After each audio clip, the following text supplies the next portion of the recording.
Hello friends, I am Sujit Kumar and welcome back in my channel Falcon Studies. आज आपके सामने mechanical engineering का thermodynamics जो आपको स्टार्ट किए हैं उसका पार्ट नंबर 4 वीडियो आज आपके साथ हम डिस्कस करेंगे।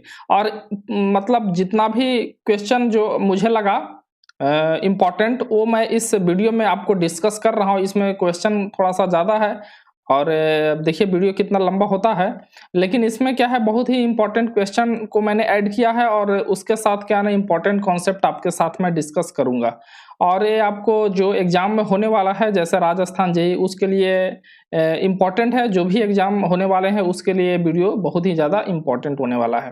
तो विदाउट टाइम को डिले किए हुए हम वीडियो को स्टार्ट करते हैं। इसमें पहला क्वेश्चन नंबर हमारा डिस्कस कर रहे हैं 217 नंबर क्या बोल रहा है कि the correct statement regarding entropy is the. देखिए सबसे पहले हम आपको बता दें कि इंट्रोपी क्या होता है। इंट्रोपी बेसिकली क्या रिप्रेजेंट करता है, degradation of energy. That means क्या हुआ, एक तरीके का लॉस हमारा रिप्रेजेंट करता है। इंट्रोपी जो होता है एक तरीके से हमारा क्या होता है, लॉस रिप्रेजेंट करता है। तो जो हमारा डीएस जो होता है वो हमारा कितना होता है, D Q by T plus कितना हो जाएगा, एस जनरेशन के हमारा बराबर होता है। ds equal to D Q by T plus S generation. यही हमारा रिवर्सिबल प्रोसेस अगर यहाँ पे होता है, अगर प्रोसेस अगर हमारा क्या होता है, प्रोसेस अगर हमारा रिवर्सिबल अगर प्रोसेस होता है तो एस जनरेशन हमारा जीरो हो जाता है। और यहाँ से हम क्या हो जाए, ds जो होगा वो हमारा डी क्यू बाई कितना हो जाएगा, टी। यानी जो भी हम या तो हीट सप्लाई करेंगे या हीट ऐड करेंगे तो इस तरीके से हम इस पे क्या है हम बात करते हैं। यही यहाँ पे हम एक बात बता रहे हैं आपको कि प्रोसेस हमारा रिवर्सिबल है। अगर हीट का ट्रांसफर अगर जीरो है तो इंट्रोपी यहाँ पे जीरो होगा। तो देखिए यहाँ पे रिवर्सिबल है और यहाँ पे heat transfer zero, that means क्या हुआ, एडियाबेटिक। तो जो रिवर्सिबल एडियाबेटिक है इसमें क्या हो रहा है, हमारा इंट्रोपी हमारा जीरो, यानी रिवर्सिबल एडियाबेटिक को ही आइसेंट्रोपिक प्रोसेस बोलते हैं, याद रखिएगा। आइसेंट्रोपिक प्रोसेस जो होता है वो हमारा रिवर्सिबल एडियाबेटिक को बोलते हैं। आपको एक बात यहाँ पे याद रखिएगा कि जो हमारा एडियाबेटिक जो प्रोसेस होता है, एडियाबेटिक जो प्रोसेस होता है तो इसका मतलब यही नहीं कि सिर्फ रिवर्सिबल, एडियाबेटिक हमारा रिवर्सिबल भी होता है और हमारा क्या होता है, इरिवर्सिबल भी प्रोसेस होता है। दोनों प्रोसेस हमारा एडियाबेटिक होता है। तो याद रखिएगा एक चीज को कि रिवर्सिबल एडियाबेटिक जो होता है उसको तो हम हमेशा आइसेंट्रोपिक हमारा क्या है ना होगा, ये हमारा क्या होना, आइसेंट्रोपिक प्रोसेस होगा। दैट मीन्स है कि जो रिवर्सिबल एडियाबेटिक होगा उसमें इंट्रोपी हमेशा क्या हो जाएगा, जीरो होगा। लेकिन सभी आइसेंट्रोपिक प्रोसेस जो होगा वो हमारा रिवर्सिबल एडियाबेटिक नहीं हो सकता है। यानी कहने का मतलब है कि सभी आइसेंट्रोपिक प्रोसेस वो हमारा रिवर्सिबल एडियाबेटिक नहीं हो सकता है। चलिए खैर इस क्वेश्चन के बारे में हम बात करते हैं कि the correct statement regarding entropy is that entropy of an isolated system is zero. देखिए ये हमारा क्या हुआ, बिल्कुल ही क्या है ना गलत स्टेटमेंट है। याद आपको एक चीज बता देते हैं कि जैसे एंट्रोपी ऑफ जो यूनिवर्स जो होता है ना, एंट्रोपी ऑफ यूनिवर्स हमारा ग्रेटर देन इक्वल टू हमारा जीरो होता है, याद रखिएगा। अगर आपको रिवर्सिबल अगर यहाँ पे प्रोसेस होगा, रिवर्सिबल में जो डीएस हमारा यूनिवर्स का हमारा क्या हो जाएगा, जीरो। लेकिन क्या है, अगर हमारा इरिवर्सिबल अगर प्रोसेस है तो इसका एंट्रोपी हमारा ग्रेटर देन जीरो होता है। याद रखिएगा कि जो एंट्रोपी ऑफ द यूनिवर्स जो होता है, जैसे आइसोलेटेड सिस्टम बेसिकली हम यूनिवर्स को बोलते हैं। Universe is a isolated system. Isolated system is that system in which mass and energy does not can transfer to the surrounding. तो यहाँ से हम बात कर रहे हैं कि जो हमारा एंट्रोपी जो है, अगर मान लीजिए कि बात करते हैं यहाँ पे इरिवर्सिबल प्रोसेस के लिए तो ये हमारा ग्रेटर देन जीरो होता है। कभी भी एंट्रोपी यूनिवर्स का, याद रखिएगा, कभी भी एंट्रोपी यूनिवर्स का लेस देन जीरो नहीं। दैट मीन्स क्या हुआ, ये हमारा निगेटिव कभी नहीं हो सकता है। तो यहाँ से बोल रहा है आपको करेक्ट स्टेटमेंट के बारे में। तो entropy is a path function, ठीक है। याद रखिएगा एक चीज को, एक चीज आपको और बताते हैं कि जैसे देखिए कहने का मतलब है कि यहाँ से पढ़े होंगे ds इक्वल टू कितना हो जाएगा, डी क्यू बाई कितना हो जाएगा, टी। ये हम क्या है ना पढ़े, ds इक्वल टू क्या होता है हमारा, डी क्यू बाई टी। यहाँ पे एंट्रोपी आपको पाथ फंक्शन की पॉइंट फंक्शन है। इसके लिए सबसे पहले बात करते हैं, देखिए क्लॉसियस इनइक्वालिटी के बारे में बात जानते हुए, तो D Q by T less than equal to कितना होता है हमारा, जीरो। ये याद रखिएगा कि D Q by T basically जो होता है, डी क्यू बाई टी अगर प्रोसेस अगर रिवर्सिबल होगा तो डी क्यू बाई टी क्या हो जाएगा, हमारा डीएस के हमारा बराबर होता है। और cyclic integral D Q by T होता है, हमारा क्या होता है, जीरो के बराबर होता है। ध्यान से देखिएगा एक चीज को।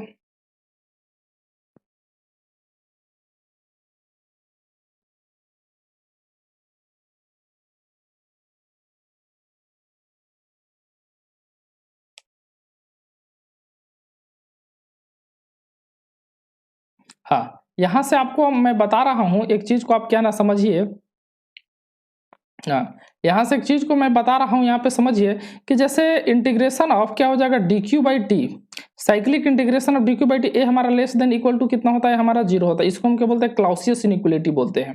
तो ए जो हमारा इक्वल टू जीरो जो होता है वो हमारा रिवर्सिबल प्रोसेस होगा, तो हमारा इक्वल टू जीरो होगा। और इरिवर्सिबल प्रोसेस होगा, इरिवर्सिबल प्रोसेस होगा, इरिवर्सिबल प्रोसेस होगा तो ये हमारा क्या हो जाएगा, इरिवर्सिबल प्रोसेस में हमारा लेस देन जीरो होता है।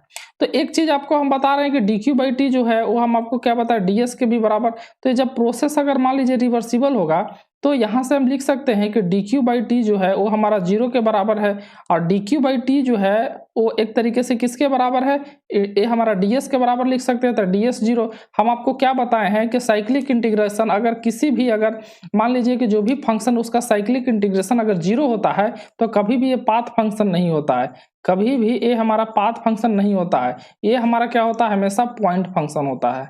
ये हमारा क्या होता है, पॉइंट फंक्शन। तो याद रखिएगा कि जो एंट्रोपी जो होता है ना वो हमारा क्या होता है, पॉइंट फंक्शन होता है, पाथ फंक्शन हमारा नहीं होता है।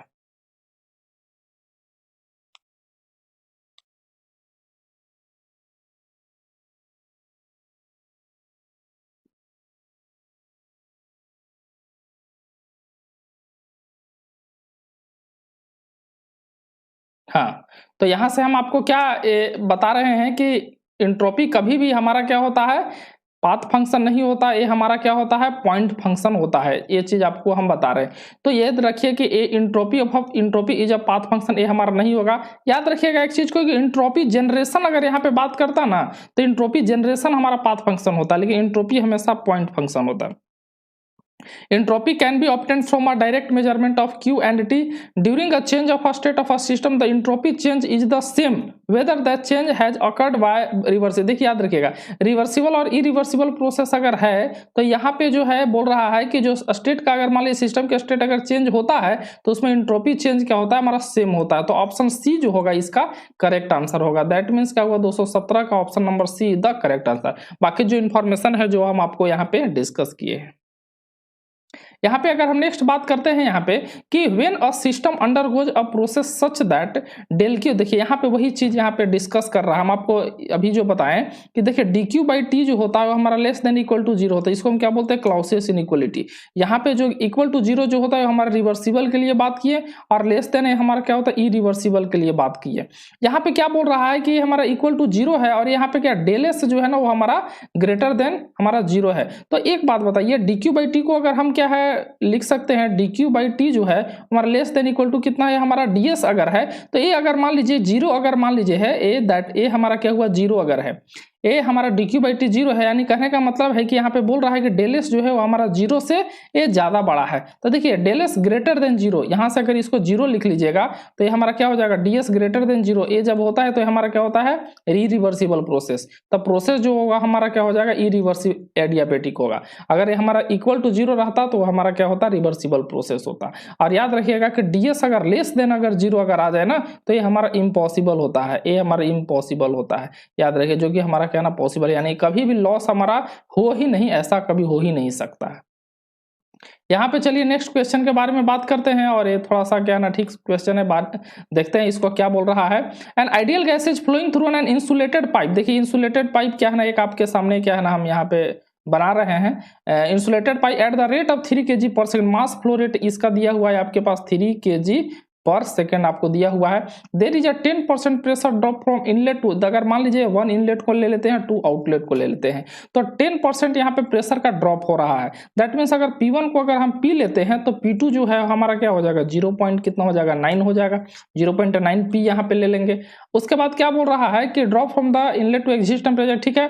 आर का वैल्यू यहाँ पे दिया हुआ है 0 पॉइंट कितना हो जाएगा, 287 kilo joule per KG kelvin, ए इसको दिया हुआ है। और इसका जो एम्बिएंट टेम्परेचर जो है वो आपको 300 केल्विन यहाँ पे दिया हुआ है। बोल रहा है कि the rate of energy loss for the pressure drop due to the friction, irreversibility का बात कर रहा है यहाँ पे, इरिवर्सिबिलिटी का बात कर रहा है। देखिए एक्चुअल में क्या होता है, एक हमारा अवेलेबल एनर्जी होता है, समझ गए। अब एक हमारा क्या होता है, इरिवर्सिबिलिटी। गेस्ट-टोडला प्रिंसिपल बोलता है, गेस्ट-टोडला प्रिंसिपल बोलता है, गेस्ट-टोडला प्रिंसिपल के अकॉर्डिंग बोलता है कि जो इरिवर्सिबिलिटी होता है है वो हमारा टी नॉट इंटू कितना होता है एस जनरेशन के ये हमारा बराबर होता है, जहाँ पे टी नॉट होता है एम्बियंट टेम्परेचर और एस जनरेशन कितना इंट्रोपी यहाँ पे जनरेट हो रहा है। बेसिकली जो इरिवर्सिबिलिटी जो होता है ना, इरिवर्सिबिलिटी जो होता है वो आपको मैक्सिमम वर्क, याद रखिएगा, maximum work minus actual work ये हमारा बताता है। इरिवर्सिबिलिटी क्या होता है कि कितना कोई भी सिस्टम वर्क कर सकता है और कितना वर्क किया, उन दोनों का जो डिफरेंस होता है वो हमारा क्या होता है इरिवर्सिबिलिटी बताता है। तो इसमें इरिवर्सिबिलिटी ही निकालना है।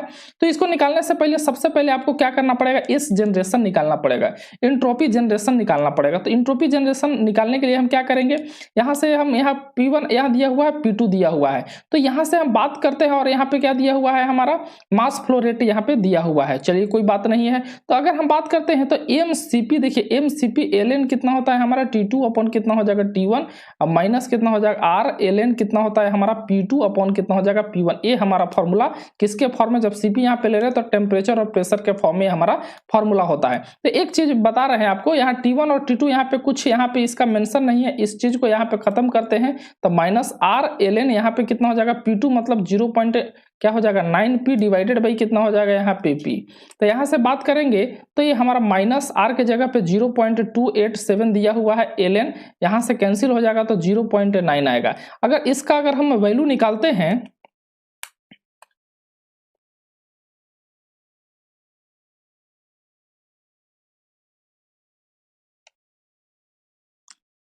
इसका वैल्यू निकालते हैं तो 0.03023 ये हमारा आएगा किलो जूल। ये हमारा क्या आया, किलो जूल आया। ये हमारा किसका value 0.3023 kilo joule per KG है हमारा आएगा, क्योंकि यहाँ से मास से हम यहाँ पे मल्टीप्लाई नहीं किए हैं। लेकिन जब यहाँ से मास से जब हम मल्टीप्लाई करेंगे मास फ्लो रेट से तो 3 इंटू 0.03023 ये हमारा किस में आएगा, किलो जूल में हमारा क्या है आएगा। और ये आपको आएगा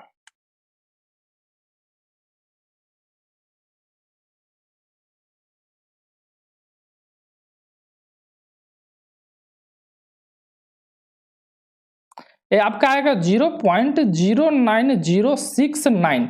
ये हमारा किलो जूल में हमारा आंसर आ रहा है, मतलब ये एस जनरेशन जो आया आपको 0.09069 किलो जूल। लेकिन हमको क्या निकालना है, देखिए किलो जूल केल्विन में आएगा, ये किस में आएगा, किलो जूल केल्विन में आएगा। Kilo joule per KG kelvin इसका हमारा यूनिट होता है, केजी से हमने मल्टीप्लाई किया तो ये हमारा किलो जूल पर केल्विन आया। तो किलो जूल पर केल्विन 0.09069 किलो जूल पर केल्विन आया। तो यहाँ पे रिवर्सिबिलिटी निकालना है। तो ये रिवर्सिबिलिटी जो होता है टी नोट इंटू कितना हो जाएगा इस जनरेशन, हम अभी बताएं। तो यहाँ पे जब आप 300 से क्या है आपको टेम्परेचर आपको कितना दिया हुआ 300 दिया हुआ, तो 300 से जब मल्टीप्लाई कीजिएगा तो ये हमारा आ जाएगा 27.20, ये हमारा आ जाएगा 27.20, ये हमारा कितना हो जाएगा किलो वाट।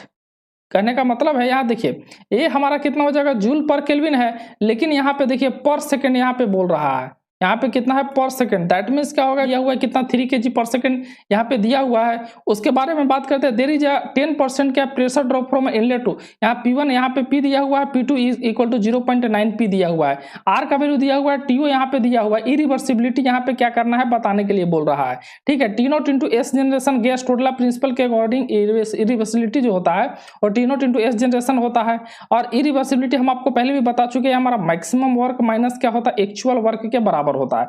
यहाँ पे हमने सॉल्व किया एमसीपी एलएनटी हमारा 0 ले लेंगे और यहाँ पे माइनस आर एल एन क्या हो जाएगा P2 अपॉन P1, P2 के जगह 0.9p यहाँ पे डाल दिया डिवाइडेड बाई यहाँ पे P से P यहाँ पे कैंसिल हो जाएगा। तो ये हमारा kilo joule per KG kelvin ये हमारा क्या आएगा, इसका यूनिट क्या है kilo joule per KG kelvin आया। जब 3 आपको मास फ्लो रेट दिया हुआ है तो 3 से मल्टीप्लाई करेंगे तो यहाँ से कितना हो जाएगा किलो जूल पर केल्विन यहाँ पे सेकंड आ जाएगा, और जूल पर सेकंड ये हमारा कितना हो जाएगा किलो वाट पर केल्विन, किलो वाट पर केल्विन यहाँ पे आ रहा है। और जब यहाँ से जब मल्टीप्लाई कीजिएगा तो 27.20 किलो वाट आएगा। दैट मीन्स क्या हुआ, ये 26 के आसपास आ रहा है। यानी कहने का मतलब है कि option C is the correct answer for this question. यहाँ पे बोल रहा है कि the change in entropy is during, देखिए बोल रहा है कि the change in entropy is 0। अच्छा ओके, डीएस जो है हमारा क्या बोल रहा है 0 ले रहा है। वो किस प्रोसेस में क्या होता है, तो ये आपको बता दी कि रिवर्सिबल एडियाबेटिक अगर प्रोसेस होगा तो हमारा चेंज इन एंट्रोपी क्या होता है, इसमें हमारा 0 होता है। सो यहाँ पे option C is the correct answer for this question. अगर हम नेक्स्ट क्वेश्चन के बारे में बात करते हैं, N ideal gas of mass m and temperature T1, a ideal gas m है, मास कितना, टेम्परेचर T1 है, undergoes a reversible isothermal process, isothermal process that means क्या हो रहा है, टेम्परेचर यहाँ पे क्या हो रहा है, कांस्टेंट हो रहा है। उसके बाद क्या बोल रहा है कि इनिशियल प्रेशर यहाँ पे P1 है और फाइनल प्रेशर यहाँ पे P2 है। The heat loss during the process is Q, यानी कहने का मतलब Q यहाँ पे हीट लॉस दिया हुआ है। The entropy change del S of the system, देखिए ये ds इक्वल टू याद रखिएगा mCp ln कितना होता है हमारा T2 अपॉन कितना हो जाएगा T1 माइनस कितना हो जाएगा R ln P2 अपॉन कितना हो जाएगा P1। याद रखिएगा इस चीज को, ये हमारा फॉर्मूला है। तो यहाँ पे टेम्परेचर यहाँ पे कांस्टेंट दिया है, दैट मीन्स क्या हो रहा है हमारा जीरो, क्योंकि ln1 का वैल्यू ln1 जीरो होता है। तो यहाँ से कितना हो जाएगा माइनस R ln कितना हो जाएगा यहाँ पे P2 अपॉन कितना हो जाएगा P1। लेकिन आप यहाँ पे ध्यान दीजिए, ये जब इसको जब आप ऊपर लेकर आइएगा, इसको नीचे लेकर आइएगा, तो ये माइनस क्या हो जाएगा, यानी माइनस ये हमारा कितना हो जाएगा, प्लस में कन्वर्ट हो जाएगा। यहाँ प्लस R ln क्या हो जाएगा यहाँ पे P1 बाई कितना हो जाएगा, P2 हो जाएगा। यानी इंट्रोपी जो जनरेशन जो है वो एक तरीके से change in entropy R ln P1 upon P2। That means option B is the correct answer for this process, this question.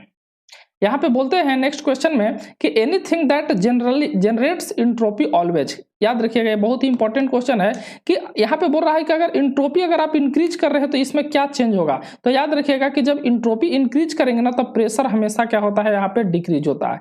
याद रखिएगा कि इंट्रोपी जब इंक्रीज होगा तो प्रेशर हमेशा डिक्रीज होगा। देखिए एक दो इक्वेशन लिखते हैं, TdS इक्वल टू कितना हो जाएगा du प्लस कितना हो जाएगा PdV होता है, और यहाँ पे कितना हो जाएगा TdS इक्वल टू क्या होता है हमारा DH माइनस कितना हो जाएगा VdP। इन दोनों इक्वेशन को लिखने के लिए किसी भी कंडीशन का जरूरत नहीं होता है, किसी भी कंडीशन के लिए आप इन दोनों इक्वेशन को यूज कर सकते हैं।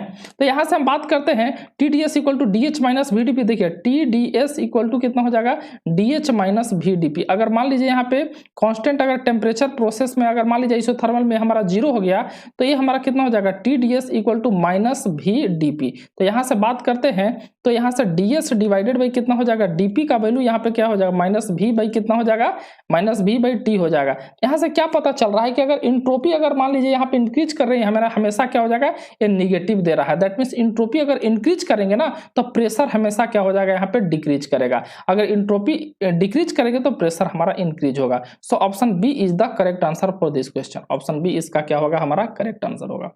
अगर हम नेक्स्ट क्वेश्चन के बारे में बात करते हैं कि the entropy of a working substance which increase और डिक्रीज एट दैट हीट, देखिए DS इक्वल टू क्या हो जाएगा मान लीजिए DQ बाई कितना हो जाएगा T। अगर हीट सप्लाई अगर इंक्रीज करेंगे या हीट सप्लाई डिक्रीज करेंगे तो क्या चेंज होगा, हमारा इंट्रोपी क्या हो जाएगा यहाँ पे चेंज होगा। So option A is the correct answer. Next question के बारे में बात करते हैं कि द इंट्रोपी में be expressed as a function. देखिए इसमें क्या है आपको करेक्ट आंसर मैं बता रहा हूं, बुक में तो इसका ऑप्शन नंबर 1 दिया हुआ है, लेकिन देखिए ये जो हमारा इंट्रोपी जो है ना फंक्शन ऑफ क्या है हमारा प्रेशर टेम्परेचर का भी होता है, और इंट्रोपी जो है फंक्शन जो है हमारा वॉल्यूम टेम्परेचर का भी होता है। तो याद रखिएगा प्रेशर टेम्परेचर वॉल्यूम मतलब ऑप्शन ए भी होगा ऑप्शन बी भी होगा, ये दोनों ऑप्शन क्या है यहाँ पे करेक्ट है। नेक्स्ट क्वेश्चन के बारे में बात करते हैं, if the value of del Q by T is greater than zero, क्या बोला है कि साइक्लिक इंटीग्रेशन ऑफ क्या है ना डी क्यू बाई टी बोल रहा है, ये हमारा ग्रेटर देन जीरो। अब यहाँ से हम आपको एक क्लॉसियस इनइक्वालिटी में बताए थे कि जो डी क्यू बाई टी है always less than equal to हमारा जीरो होता है, और ये equal to zero reversible process के लिए लेते हैं, और लेस देन जीरो हमारा इरिवर्सिबल प्रोसेस के लिए हम यहाँ पे लेते हैं। तो यहाँ पे ए हमारा ग्रेटर देन जीरो तो हो ही नहीं सकता है, तो ये हमारा क्या हो जाएगा एक तरीके से इम्पॉसिबल, इसी को हम क्या बोलते हैं इम्पॉसिबल साइकिल है, यानी कहने का मतलब option D is the correct answer. यहाँ पे नेक्स्ट क्वेश्चन के बारे में बात करते हैं कि एरिया अंडर टीएस डायग्राम। देखिए ये आपको अगर मान लीजिए यहाँ पे बात करते हैं टीएस डायग्राम, ये इस तरीके से हमारा एरिया है, तो हम आपको क्या बताए थे area under the TS diagram में हमारा हीट ट्रांसफर क्या है बताता है, और हीट ट्रांसफर जो है और रिवर्सिबल प्रोसेस के लिए, किसके लिए रिवर्सिबल प्रोसेस के लिए ये हमारा क्या होता है हीट ट्रांसफर, ये हमारा बताता है। सो option A is the correct answer for this question. अगर हम नेक्स्ट क्वेश्चन के बारे में बात करते हैं कि a system 100 kg mass undergoes a process in which it's specific entropy increase है, ये बहुत अच्छा क्वेश्चन है, इसके बारे में देखिए। देखिए यहाँ पे क्या बोल रहा है मास कितना हो जाएगा 100 kg यहाँ पे दिया हुआ है, undergoes a process in with the specific entropy increases from क्या है यहाँ पे बोल रहा है कि स्पेसिफिक यानी S1 अगर मान लीजिए 0.3 किलो जूल पर केजी दिया हुआ है, और S2 यहाँ पे कितना इंक्रीज होकर कितना बोल रहा है 0.4 kilo joule per KG kelvin यहाँ पे क्या है आपको दिया हुआ है। कहने का मतलब इंट्रोपी स्पेसिफिक इंट्रोपी यहाँ पे क्या हो रहा है इंक्रीज हो रहा है, किसका इंक्रीज हो रहा है सिस्टम का, ये किसका इंट्रोपी दिया हुआ है सिस्टम का, और यहाँ पे लिख लीजिए आप सिस्टम। सिस्टम का। At the same time the entropy of the surrounding, that means कि अगर मान लीजिए सराउंडिंग के लिए अगर हम बात करते हैं, सराउंडिंग के लिए बात करें तो इंट्रोपी हमारा डिक्रीज हो रहा है। दैट मीन्स अगर S1 अगर हम बोल रहे हैं 80 kilo joule per KG, 80 kilo joule per KG kelvin है, तो S2 हमारा कितना हो रहा है 75 kilo joule per KG kelvin. That means क्या समझ में आ रहा है कि यहाँ 80 से यहाँ पे कितना हो रहा है 75 हो रहा है। दैट मीन्स सराउंडिंग का इंट्रोपी यहाँ पे क्या हो रहा है डिक्रीज हो रहा है। तब बोल रहा है प्रोसेस क्या होगा, रिवर्सिबल होगा, इरिवर्सिबल होगा। तो इस चीज के बारे में क्या कर रहे हैं हमको डिस्कस करना है। तो याद रखिएगा इस चीज को कि सबसे पहले आपको इंट्रोपी जनरेशन निकालना पड़ेगा, और जब इंट्रोपी जनरेशन जब आपको निकालना होगा तो इसमें क्या करना पड़ेगा, इक्वल टू ए हमारा इंट्रोपी किसके लिए, डेल्टा एस किसके लिए, सिस्टम के लिए, और प्लस क्या करना पड़ेगा डेल्टा एस हमको सराउंडिंग, ये दोनों को ऐड करेंगे तब जाके इंट्रोपी जनरेशन पूरा सिस्टम और सराउंडिंग का हमारा निकलेगा। तो सबसे पहले हम बात करते हैं कि S1 से S2 अगर मान लीजिए कि change in entropy of the अगर सिस्टम की अगर बात करते हैं तो ये हमारा कितना हो जाएगा S2 minus S1, that means 0.4 minus कितना हो जाएगा 0.3, और यहाँ से हम मास फ्लो रेट से यहाँ पे क्या है मल्टीप्लाई कर, मास से यहाँ मल्टीप्लाई करेंगे, यानी किलो जूल पर केल्विन इसका हमारा यूनिट आएगा, यानी 100 इंटू कितना हो जाएगा 0.1, और 0.1 दैट मीन्स क्या हो रहा है यानी 10 यहाँ पे आ जाएगा किलो जूल पर केल्विन। ये हमारा सिस्टम का इंट्रोपी है। अगर सराउंडिंग के बारे में बात करते हैं तो ये हमारा चेंज इन इंट्रोपी क्या है ना, सराउंडिंग का अगर बात करते हैं तो ये हमारा final minus initial, that means 75 minus कितना हो जाएगा 80, तो 75 में माइनस 5 किलो जूल, सॉरी यहाँ किलो जूल पर केल्विन है, किलो जूल पर केल्विन होगा। तो यहाँ से जब हम इंट्रोपी क्या है इनवर्स का अगर हम निकालते हैं या जनरेशन अगर मान लीजिए निकालेंगे तो सिस्टम प्लस सराउंडिंग, तो यानी 10 माइनस कितना हो जाएगा 5 इक्वल टू 5। ये क्या रिप्रेजेंट करता है कि डेल्टा एस जनरेशन जो है वो हमारा ग्रेटर देन जीरो है, और जब ग्रेटर देन जब जीरो होता है ना तो ये हमारा प्रोसेस जो होता है वो इरिवर्सिबल प्रोसेस होता है। ये जो प्रोसेस जो होता है हमारा इरिवर्सिबल प्रोसेस हमारा होता है। तो ये ऑप्शन नंबर कितना हो जाएगा, B is the correct answer for this question, B is the correct answer for this. बहुत अच्छा क्वेश्चन था। याद रखिएगा कि जब इस तरीके से अगर आपको चेक करने के लिए हो तो आपको क्या करना है, सिर्फ एंट्रोपी निकालना है। अगर ग्रेटर देन जीरो है तो इरिवर्सिबल है, अगर यही अगर एस जनरेशन अगर मान लीजिए निकालेंगे अगर लेस देन जीरो अगर आ जाता है तो ये हमारा इम्पॉसिबल हमारा होगा। नेक्स्ट क्वेश्चन के बारे में बात करते हैं कि during fusion the entropy of the system. देखिए फ्यूजन का मतलब क्या होता है, देखिए ध्यान से, फ्यूजन का मतलब होता है कि सॉलिड से लेकर क्या, सॉलिड से क्या बन रहा है लिक्विड। तो देखिए सॉलिड से लिक्विड क्या बनता है, मान लीजिए सॉलिड है, अगर इसको हीटिंग करेंगे तो हमारा क्या हो जाएगा लिक्विड, यानी डिग्री ऑफ रैंडमनेस क्या हो जाएगा इंक्रीज होगा, मॉलिक्यूल्स हमारा क्या होगा मूवमेंट, मॉलिक्यूल का मूवमेंट क्या हो जाएगा इंक्रीज होगा। तो यहाँ पे इंट्रोपी भी क्या हो जाएगा हमारा इंक्रीज हो जाएगा। याद रखिएगा क्योंकि डिग्री ऑफ रैंडमनेस को ही तो हम बोलते हैं इंट्रोपी। तो यहाँ से during the fusion entropy of the system क्या करेगा, ये हमारा इंक्रीज करेगा। अगर यहाँ पे नेक्स्ट क्वेश्चन का बात करते हैं कि availability is the maximum theoretical word obtain. देखिए एक होता है अवेलेबल एनर्जी, अवेलेबल एनर्जी या इसी को हम क्या बोलते हैं एक्सर्जी भी बोलते हैं। याद रखिएगा एक्सर्जी भी बोलते हैं। तो अवेलेबिलिटी या एक्सर्जी क्या बोलता है कि हमारा क्या होता है कि कितना अवेलेबल कोई भी सिस्टम है वो कितना उसके पास क्या है ना एनर्जी जो है वो हमारा एक तरीके से अवेलेबल फॉर्म में, अनअवेलेबल नहीं अवेलेबल फॉर्म में है। तो यहाँ पे हम बात करेंगे कि यहाँ से बोल रहा है कि availability is the maximum theoretical work, यानी ऑप्शन ए तो हमारा क्या ना सही है। उसके बाद क्या है यहाँ पे बोल रहा है कि क्लैपेरियन इक्वेशन, क्लॉसियस क्लैपेरियन इक्वेशन के बारे में बात कर रहा है। तो एक चीज हम आपको बता रहे हैं कि क्लॉसियस क्लैपेरियन इक्वेशन क्या होता है। तो ये आपको क्या हो जाएगा डीपी डिवाइडेड बाई कितना हो जाएगा हमारा dt इक्वल टू क्या होता है लेटेंट हीट डिवाइडेड बाई क्या होता है टी सेट इंटू कितना हो जाएगा VFG। अगर इसको अगर हम लिख दें तो HG माइनस कितना हो जाएगा HF जो कि लेटेंट हीट हो गया, और यहाँ पे T set saturation temperature into कितना हो जाएगा यहाँ पे VFG। इसको हम क्या बोलते हैं क्लॉसियस क्लैपेरियन इक्वेशन। डीपी बाई कितना हो जाएगा ये हमारा dt। तो देखिए डीपी बाई dt उल्टा करके लिखा है, अगर बात करेंगे तो ये हमारा क्या है ना वही हो जाएगा। ऑप्शन बी भी हमारा क्या है ना सही है। A gas can have any temperature at a given pressure unlike a vapour which has fixed temperature at a given pressure. Option number 4 के बारे में बात करते हैं तो देखिए ये बोलता है जूल थॉमसन कोफिशिएंट। तो देखिए जूल थॉमसन कोफिशिएंट जो होता है वो हमारा dt डिवाइडेड बाई कितना हो जाएगा dp at constant enthalpy. dt divided यहाँ del S by del P है, तो ये ऑप्शन 4 खत्म है। तो 1 2 3 यानी कहने का मतलब option A is the correct answer for this question.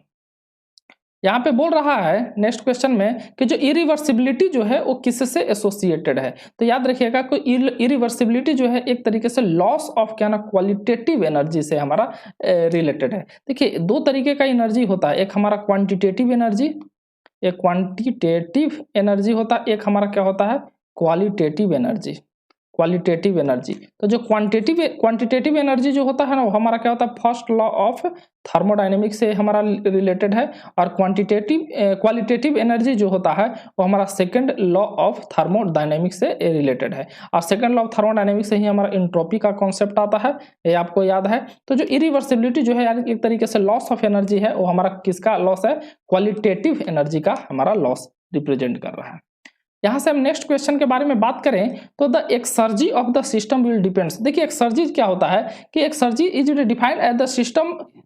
देखिए एक्सर्जी बेसिकली क्या होता है, हमारा एक तरीके से अवेलेबल एनर्जी को ही हम क्या है, अब एक्सर्जी बोल रहे हैं, या अवेलेबिलिटी को, अवेलेबल एनर्जी या अवेलेबिलिटी है, वही हमारा क्या हुआ, एक तरीके से हमारा एक्सर्जी है। तो एक्सर्जी किस पे डिपेंड करता है, तो तीनों पे डिपेंड करता है हमारा, एंट्रोपी जनरेशन, सराउंडिंग टेम्परेचर, ये हमारा क्या हुआ, सराउंडिंग प्रेशर, ये सभी पे डिपेंड करता है। तो इसका ऑप्शन जो होगा, option number D is the correct answer for this question. देखिए एक्सर्जी क्या होता है कि व्हेन अगर कोई भी सिस्टम जो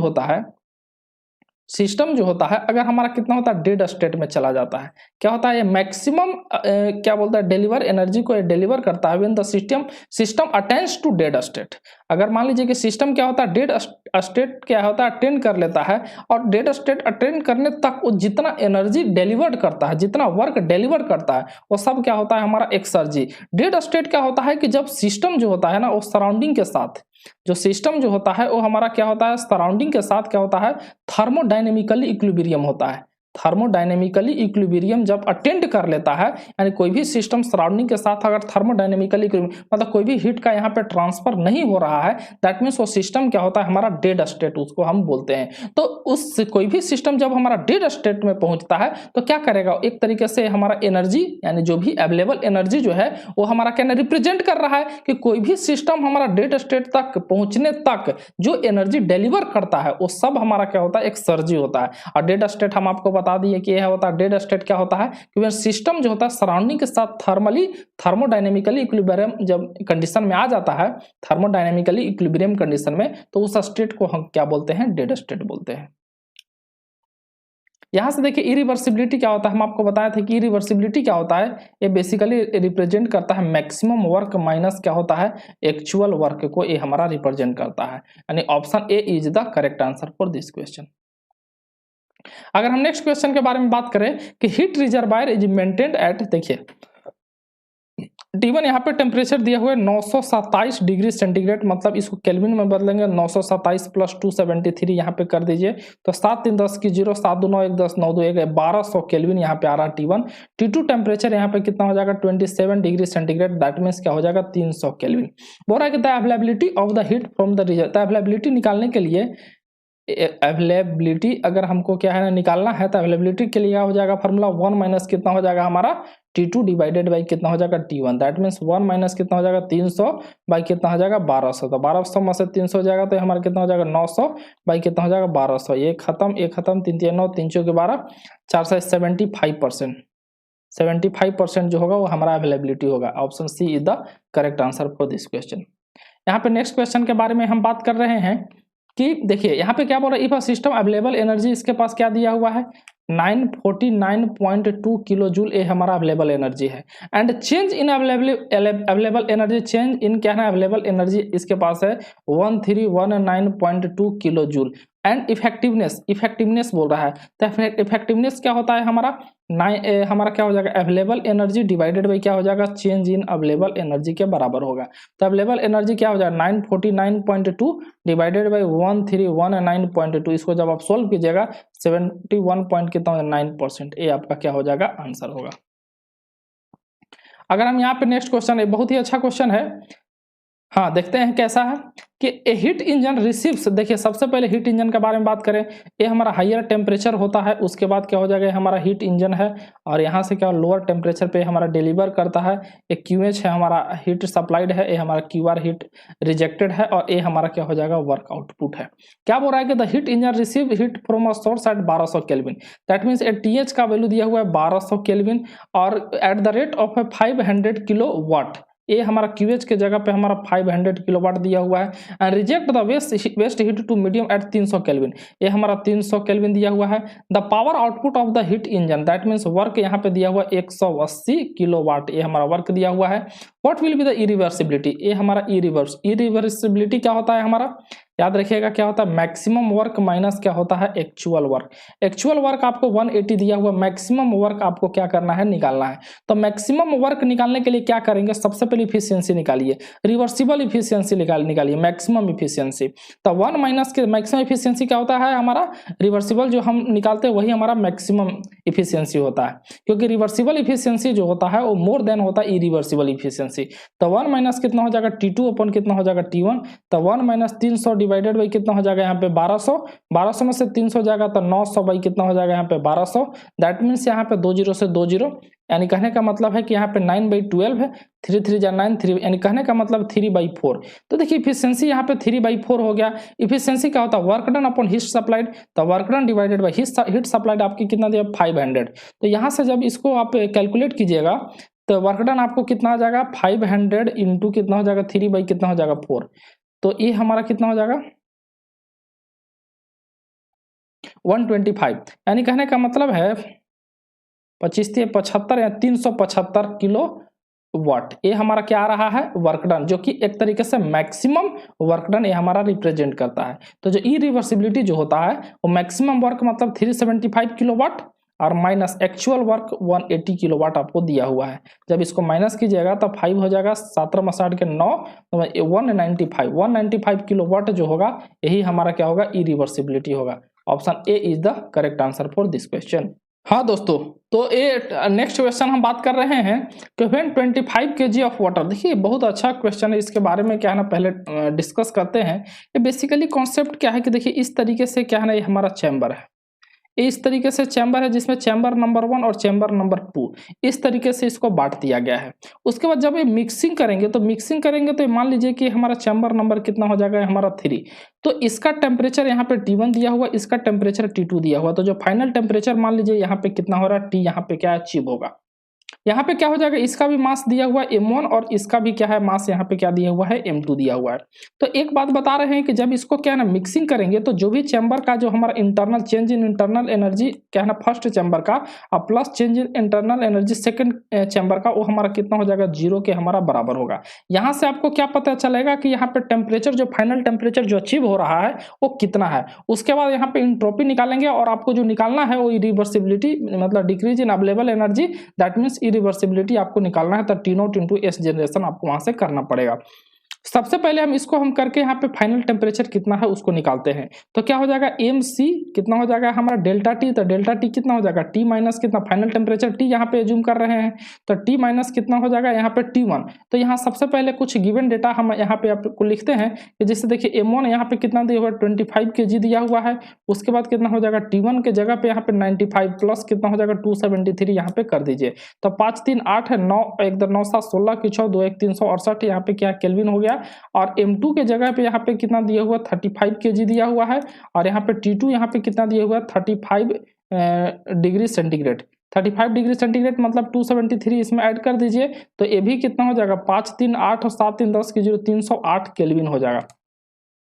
तो यहां से हमारा क्या हो जाएगा MC डेल्टा T, तो T final minus T initial कितना हो जाएगा 368 इक्वल टू, यहाँ से जब हम बात करेंगे तो M इंटू कितना हो जाएगा C और यहाँ से कितना हो जाएगा T फाइनल मतलब T हो गया इनिशियल यहाँ पे कितना है 308 यहाँ पे दिया हुआ है। अच्छा बीच में यहाँ पे क्या प्लस इक्वल टू हमारा क्या है 0। जब आप इसको उधर लेकर जाइएगा बाकी C से C तो हमारा क्या हुआ कैंसिल ही हो जाएगा जब उधर भी जाइएगा करिएगा तो यहाँ पे कितना हो जाएगा 25 इंटू कितना हो जाएगा T माइनस कितना हो जाएगा 368 इक्वल टू ये हमारा जाएगा तो माइनस M इंटू कितना हो जाएगा T माइनस 308।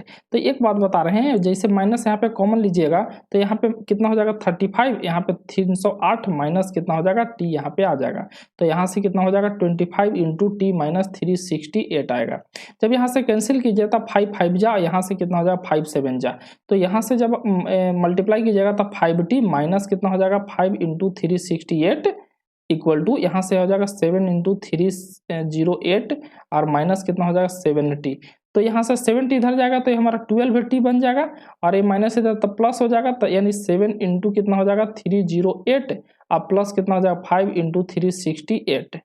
तो यहाँ से जब आप क्या है कैलकुलेशन जब आप कीजिएगा तो ये आपको आ जाएगा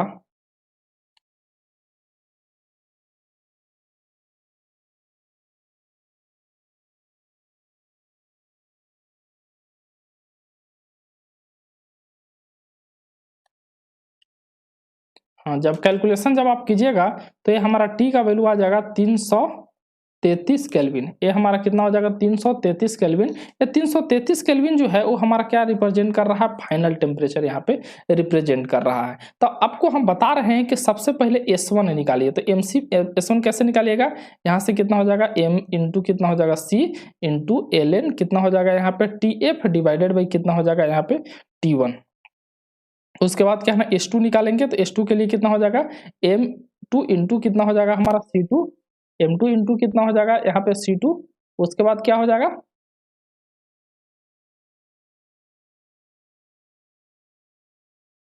हाँ, यहाँ से कितना हो जाएगा हमारा हाँ, यहाँ से क्या हो जाएगा हमारा M2 इंटू कितना हो जाएगा यहाँ पे C2, M2 इंटू कितना हो जाएगा C2, ln कितना हो जाएगा यहाँ पे TF डिवाइडेड बाई कितना हो जाएगा हमारा T2। तो यहाँ से हमारा S1 निकलेगा और क्या निकलेगा हमारा S2 निकलेगा। और उसके बाद क्या है ना S1 और S2 को हम ऐड करेंगे तो हमारा इंट्रोपी जनरेशन यहाँ पे हमारा निकल जाएगा। तो सबसे पहले हम क्या करते हैं, आगे हम इस चीज को क्या है सॉल्व करते हैं कि आखिर इंट्रोपी हमारा कितना निकलेगा। तो हम चलिए हम सॉल्व करते हैं। 333 केल्विन हमारा आया है और T1 टेम्परेचर 368 केल्विन। हाँ, तो यहाँ से हमारा क्या हो रहा है कि अगर S1 अगर निकालेंगे तो S1 हमारा कितना हो जाएगा यहाँ पे M1 into C1 into ln कितना हो जाएगा TF डिवाइडेड बाई कितना हो जाएगा T1। तो यहाँ से M1 हमारा कितना 25 इंटू C1 यहाँ पे कितना हो जाएगा 368 केल्विन, सॉरी C1 यहाँ पे क्या 4.2 स्पेसिफिक हीट दिया हुआ है इंटू ln TF यहाँ पे कितना हो जाएगा 333 और डिवाइडेड बाई T1 368। ये हमारा कितना हो जाएगा 25 इंटू 4.2 इंटू ln यहाँ पे 333 और डिवाइडेड 368, कोई बात नहीं है। ये हमारा S1 निकला। S2 अगर निकालिएगा तो हमारा M2 C2 ln कितना हो जाएगा हमारा TF डिवाइडेड बाई कितना हो जाएगा T2। तो यहाँ से बात करेंगे तो 35 इंटू 4.2 ln TF के जगह पे 333 डिवाइडेड बाई T2 हमारा कितना हो जाएगा 308। ये हमारा S2 निकला। तो S1 प्लस क्या है जब S2 आप कीजिएगा तो आपको डायरेक्ट में लिख रहा है 0.978 किलो जूल पर केल्विन आपको आएगा। तो ये हमारा एक तरीके से इंट्रोपी जनरेशन है आपको निकल गया S1 प्लस S2। तो इरिवर्सिबिलिटी क्या होता है हमारा T0 इंटू कितना हो जाएगा S जनरेशन। तो यहाँ पे T0 यहाँ पे कितना है एम्बिएंट टेम्परेचर 15 डिग्री सेंटीग्रेड है, तब 15 प्लस 273 कीजिएगा 288 केल्विन ये आपको आएगा। तो 288 इंटू कितना हो जाएगा 0.978। जब इसको आप सॉल्व कीजिएगा तो 281.8 किलो जूल ये हमारा क्या आया इरिवर्सिबिलिटी। दैट मीन्स क्या रिप्रेजेंट कर रहा है कि 281.8 ही हमारा क्या हो रहा है कि चेंज ये हमारा लॉस इन क्या है ना अवेलेबल एनर्जी आ रहा है। तो इसका अगर हम आंसर अगर हम बात करें तो option C is the correct answer for this question. C is the correct answer for this question. चलते हैं नेक्स्ट क्वेश्चन पे। यहां से हम देखते हैं कि steam flows through an adiabatic steady flow turbine from state 1 to state 2 with respect to base temperature T0। The unavailable energy बोल रहा है। तो अनअवेलेबल एनर्जी जो है इसके option D is the correct answer. मतलब क्या हो जाएगा I2 प्लस कितना हो जाएगा I0 into S1 minus S2। यानी कहने का मतलब है कि जो अनअवेलेबल एनर्जी जो है वो I2 प्लस यानी option D is the correct answer. यहाँ पे देखिए ये हमारा अच्छा क्वेश्चन है, इसके बारे में थोड़ा सा हम देखते हैं कि the maximum work output from the two finite body. देखिए दो तरीके का इस तरीके का बॉडी है। पहला मान लीजिए क्या है ये हमारा बॉडी 1 है, ये हमारा कितना हो जाएगा बॉडी मान लीजिए कितना है 2 है।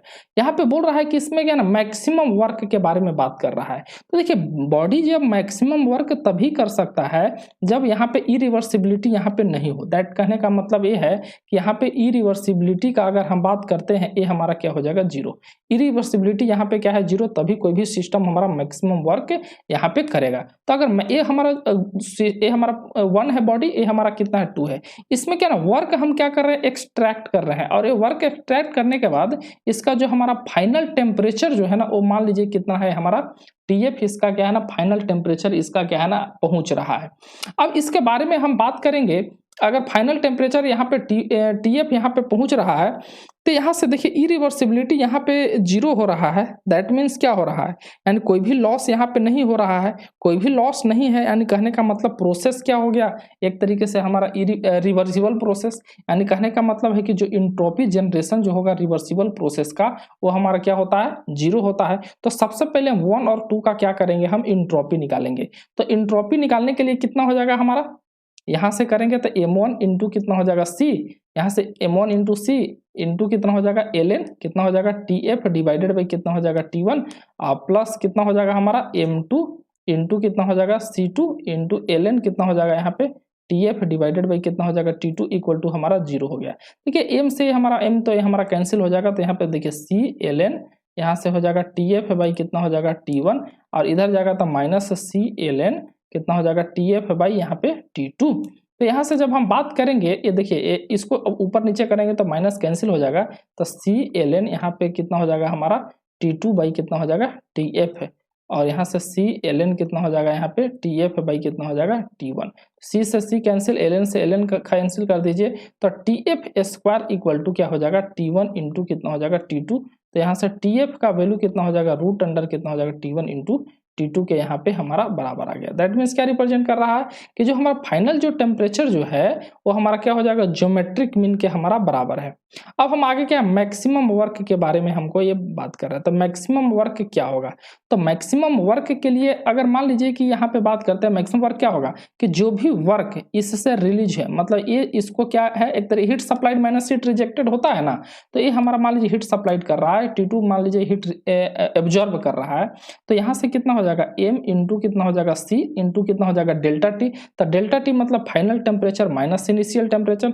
इनिशियल टेम्परेचर थोड़ा सा ज़्यादा है, इनिशियल टेम्परेचर यहाँ पे ज़्यादा है, यानी यहाँ पे क्या लिखेंगे T1 माइनस कितना हो जाएगा यहाँ पे TF होगा, T1 माइनस कितना हो जाएगा हमारा TF हो जाएगा, अब प्लस यहाँ से कितना हो जाएगा m इंटू कितना हो जाएगा c। यहाँ पे टेम्परेचर थोड़ा कम है लेकिन जब एब्जॉर्ब करेगा तो टेम्परेचर ज़्यादा हो जाएगा, यानी TF माइनस कितना हो जाएगा T2। तो यहाँ से जब हम इसको करेंगे तो यहाँ से देखिए m इंटू सी कॉमन निकाल लीजिए, तो यहाँ से T1 माइनस कितना हो जाएगा TF है, और यहाँ से कितना हो जाएगा प्लस कितना हो जाएगा यहाँ पे TF है माइनस कितना हो जाएगा यहाँ पे T2। यहाँ से देखिए यहाँ से क्या है मैक्सिमम वर्क, दैट मीन्स क्या हो रहा है कि ये हमारा हीट सप्लाइड, और यहाँ पे क्या हो जाएगा साइन, यहाँ पे क्या हो जाएगा माइनस, माइनस क्या हो जाएगा हीट रिजेक्टेड। तो जब माइनस से मल्टीप्लाई हो जाएगा तो यहाँ पे क्या हो जाएगा माइनस TF है, और माइनस माइनस कितना हो जाएगा यहाँ पे प्लस, यहाँ पे कितना हो जाएगा T2। तो यहाँ से जब इसको सॉल्व करेंगे हम तो देखिए m इंटू कितना हो जाएगा c यहाँ पे रहने दीजिए, और minus TF minus TF minus 2TF, तो यहाँ से आ जाएगा T1 प्लस कितना हो जाएगा T2 माइनस 2TF यहाँ से आपको आ रहा है। इसको देखिए थोड़ा सा यहाँ से आप बात कर सकते हैं, W max equal to m into कितना हो जाएगा c, यहाँ CP है कोई दिक्कत नहीं है। इसको T1 को क्या लिख सकते हैं रूट अंडर T1 के होल स्क्वायर लिख सकते हैं, प्लस T2 को क्या लिख सकते हैं यहाँ पे रूट अंडर क्या है ना T2 का होल स्क्वायर लिख सकते हैं, और माइनस 2 इंटू TF के जगह क्या लिख दीजिए रूट अंडर T1 इंटू कितना हो जाएगा T2। तो यहाँ से जब देखेंगे तो a square plus b square minus 2ab, ये हमारा a माइनस b का होल स्क्वायर आ जाएगा। दैट मीन्स ये हम बोल सकते हैं कि जो हमारा क्या है ना मैक्सिमम जो हमारा वर्क जो है वो हमारा कितना हो जाएगा m into CP into root under यहाँ पे T1 माइनस रूट अंडर कितना हो जाएगा T2 के होल स्क्वायर, यानी T1 माइनस T, यानी option number A is the correct answer for this question. अच्छा कॉन्सेप्ट था, इसीलिए हम अब इसको क्या है ना थोड़ा डिराइव करके भी आपको दिखाएं।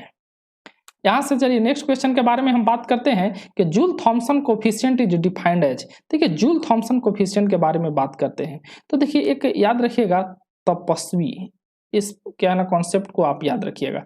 तो अगर आप इधर से आप चलिएगा ना, यानी कहने का मतलब है कि डेल टी अपॉन कितना हो जाएगा del P at constant enthalpy, इसी को बोलते हैं Joules Thomson coefficient. Del T upon del P. अगर इधर से चलिएगा तो del P by del T को हम क्या है ना क्लॉसियस क्लैपेरियन इक्वेशन बोलते हैं। ये हमारा एक्चुअली में क्या है, इसको सॉल्व करके मैक्सवेल का फार्मूला हम यहाँ पे निकालेंगे, लेकिन उतना यहाँ पे है नहीं। तो यहाँ पे बात कर रहे हैं जूल थॉमसन कोफिशिएंट, तो del T by del P at constant enthalpy इसको जूल थॉमसन कोफिशिएंट बोलते हैं। देखिए del T by del P, option A is the correct answer. थोड़ा सा इसके बारे में हम बता दे रहे हैं कि अगर मान लीजिए कि यहाँ पे टेम्परेचर और यहाँ पे प्रेशर का अगर मान लीजिए यहाँ पे ग्राफ दिया हुआ है, जूल थॉमसन कोफिशिएंट के बारे में थोड़ा सा देखते हैं। अगर इस तरीके से मान लीजिए कि यहाँ पे ये हमारा इंथैल्पी H1 H2 और H3, ये हमारा इसको हम बोलते हैं इन्वर्जन कर्व, इसको बोलते हैं हम इन्वर्जन कर्व। और इस वाले रीजन है इसको बोलते हैं कूलिंग रीजन, और इस वाले रीजन को बोलते हैं हम हीटिंग रीजन। तो याद रखिएगा कूलिंग रीजन में जूल थॉमसन कोफिशिएंट का वैल्यू पॉजिटिव होता है और हीटिंग रीजन में जूल थॉमसन कोफिशिएंट का वैल्यू नेगेटिव होता है। और इन्वर्जन कर्व पे जूल थॉमसन कोफिशिएंट का जो वैल्यू होता है, जूल थॉमसन कोफिशिएंट का जो वैल्यू होता है हमारा 0 होता है। याद रखिएगा इन्वर्जन कर्व पे जूल थॉमसन कोफिशिएंट का वैल्यू 0 होता है। और आइडियल गैस के लिए भी जूल थॉमसन कोफिशिएंट का वैल्यू क्या होता है हमारा 0 ही होता है, याद रखिएगा।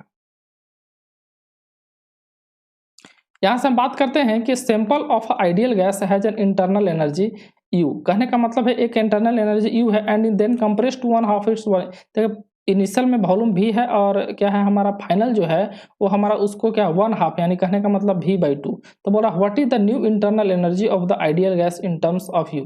इंटरनल एनर्जी यहाँ पे क्या है ना पूछ रहा है। सबसे पहले आपको क्या बोल रहा है कि यहाँ से while the temperature stay the same, temperature यहाँ पे कांस्टेंट है। जब टेम्परेचर कांस्टेंट है तो इंटरनल एनर्जी का चेंज हमारा 0 होता है। तो अगर इनिशियल पे U है तो फाइनल पे भी हमारा क्या हो जाएगा U ही होगा। So option A is the correct answer. Next question के बारे में बात करते हैं, which of the following is general gas equation. इसमें से कौन सा है जो जनरल गैस इक्वेशन का एग्जांपल है। तो पीवी इक्वल टू mRT, ये हमारा जनरल गैस इक्वेशन का एग्जांपल है। यहाँ से which one of the following relation define Helmholtz function. तो देखिए याद रखिएगा G equal to H minus TS और एक हमारा होता है F equal to U minus कितना हो जाएगा TS। तो देखिए G equal to H minus TS और F इक्वल टू ये इसको बोलते हैं गिब्स फंक्शन, इसको बोलते हैं हम गिब्स फंक्शन, और इसको बोलते हैं हेल्महोल्ट्ज फंक्शन। तो F equal to U minus TS, that means option D जो है इसका करेक्ट आंसर है। देखिए ITPS define which of the following as a reference of a calibration. देखिए 1954 के पहले जो हमारा कैलिब्रेशन टेम्परेचर स्केल का जो रेफरेंस पॉइंट जो था वो हमारा आइस पॉइंट और क्या है ना स्टीम पॉइंट, इसको हम लेकर चलते थे। आइस पॉइंट और स्टीम पॉइंट को हम लेकर चलते थे 1954 के पहले। लेकिन 1954 के बाद ये हमारा क्या हुआ ट्रिपल पॉइंट, क्या हो जाएगा ट्रिपल पॉइंट ऑफ वाटर को ही हम क्या है रेफरेंस पॉइंट यहाँ पे एज्यूम करते हैं। याद रखिएगा 1 kelvin equal to 1/273.1 CX triple point of water, ये हमारा बराबर होता है 1 केल्विन इक्वल टू। तो option D is the correct answer. Next question के बारे में बात करते हैं कि which of the following option can always be approximated to be an ideal gas. देखिए आइडियल गैस सबसे approximated to be an ideal gas, तो याद रखिएगा हाईली सुपरहीटेड वेपर जो होता है, हाईली सुपरहीटेड वेपर, तो ये हमारा क्या होता है आइडियल गैस, हमारा इसको एज्यूम कर सकते हैं।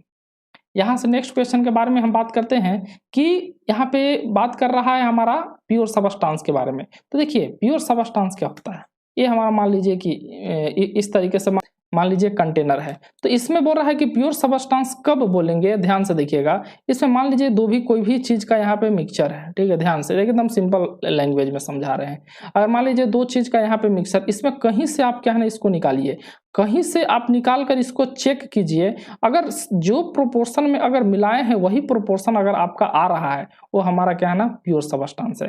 दैट मीन्स क्या हुआ कि होमोजीनियस केमिकल सोल्यूशन, होमोजीनियस एक तरीके से हमारा केमिकल सोल्यूशन है, केमिकल कंपोजिशन है, जहां पे सभी में थ्रू आउट जो है कहीं से भी आप निकालिए वो हमारा सेम ही कंपोजिशन देगा, उसको हम क्या बोल रहे हैं प्योर सबस्टांस।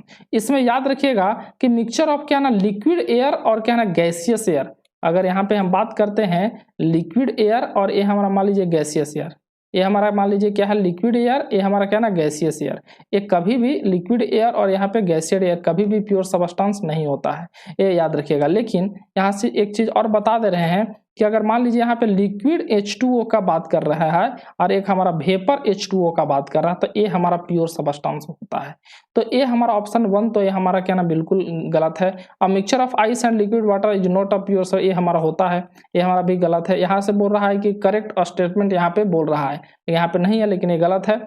यहाँ से देखिए बोल रहा है कि mixture of 2 or more phases of pure substance is not a pure substance, option number D is the correct answer. A mixture of 2 or more phase of pure substance as long as the chemical composition of the phase is the same throughout. कहने का मतलब है कि जो भी container है उसमें अगर केमिकल कंपोजिशन अगर पूरा थ्रू आउट अगर सेम है तो हमारा क्या हो जाएगा, प्योर सबस्टेंस हो जाएगा। जैसे अगर मान लीजिए कि वाटर में अगर शराब अगर मिला रहे हैं तो एल्कोहल और वाटर का जो मिक्सचर है वो हमारा प्योर सबस्टेंस है।